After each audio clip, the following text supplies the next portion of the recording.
Today, we're diving into something truly remarkable from Google Research. It's an AI system that's not just about writing code a little faster. No, this is about fundamentally automating the process of scientific discovery itself. We're talking about a tool that could literally change how science gets done. All right, so here's our game plan. First, we're going to look at the big problem that's holding science back, this software bottleneck. Then we'll unpack the AI they built to solve it. After that, we get to the really fun part, the incredible, sometimes superhuman results. We'll see how it actually works under the hood, and then finally zoom out and ask, what does this all mean for the future? So, to really get why this AI is such a big deal, we first have to understand the problem it was built to crack. And it's this hidden challenge that's slowing down research in almost every single scientific field you can think of. You know, so much of modern science, whether it's genomics or climate modeling, relies on custom-built software. But here's the catch. Making that software is a huge pain. It's slow, it's tedious, and a lot of the time, it's based on a researcher's best guess or intuition. This manual process has become a massive bottleneck, seriously limiting how fast we can explore new ideas and make new discoveries. The researchers behind this paper have a great term for this. They call it empirical software. Now, what does that mean? Well, it's basically any code where you can measure its success with a number, with a score. So think about it. If you can define what good looks like, say the highest possible accuracy in a prediction, then the code you're writing for that is empirical software.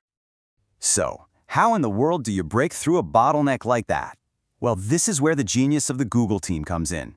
They built an AI system specifically designed to automate the creation of this kind of high-performance software. Let's take a look at how they did it. The whole system is this beautiful partnership between two key players. On one side, you have a large language model, the LLM. You can think of it as the creative engine. It's like a brilliant, tireless programmer that's constantly coming up with new ideas and new ways to improve the code. But creativity without direction can be chaos, right? That's where the second part, tree search, comes in. It's the strategic navigator, the cool-headed manager that looks at all the LLM's wild ideas and intelligently decides which ones are actually worth exploring further. And it all works in this really elegant feedback loop. First, the LLM generates a new version of the code. Instantly, that new code gets executed and tested. Then, its performance is measured and given a score. And finally, this is the crucial part, the tree search algorithm looks at that score and makes a call. Is this a dead end? Or is this a really promising path we should double down on? And this cycle just keeps repeating, over and over, constantly pushing the code to get better and better. This is a fantastic way to visualize what that tree search is actually doing. Just imagine that every possible variation of the code is a single branch on a gigantic tree. Instead of just randomly jumping around, the tree search algorithm is systematically mapping out this enormous space of solutions. It intelligently explores the most promising branches, making sure it doesn't get lost on its way to finding the best possible software. Okay, but the theory is one thing. The real question is, does it actually work? This is where the story gets really, really cool. The researchers put this system to the test in a whole bunch of different scientific fields.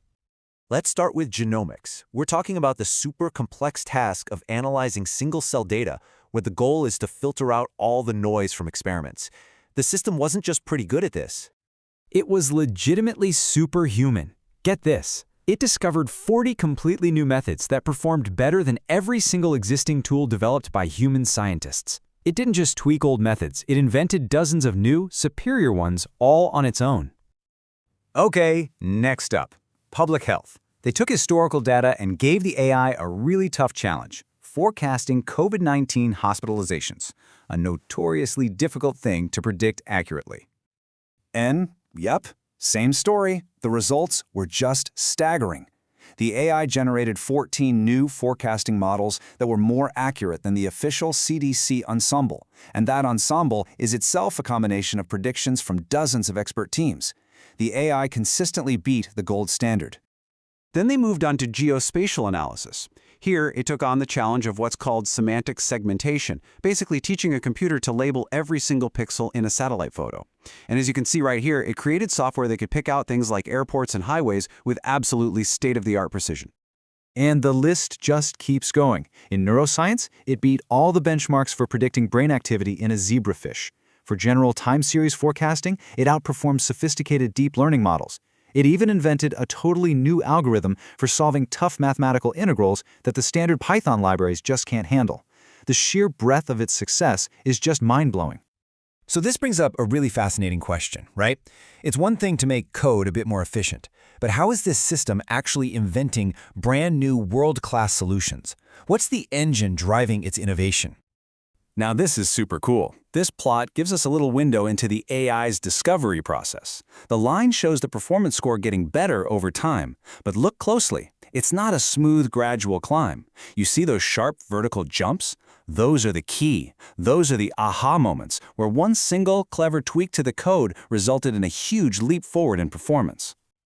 So what's causing these huge leaps? Well, one of the system's most powerful tricks is something that human scientists do all the time: recombination.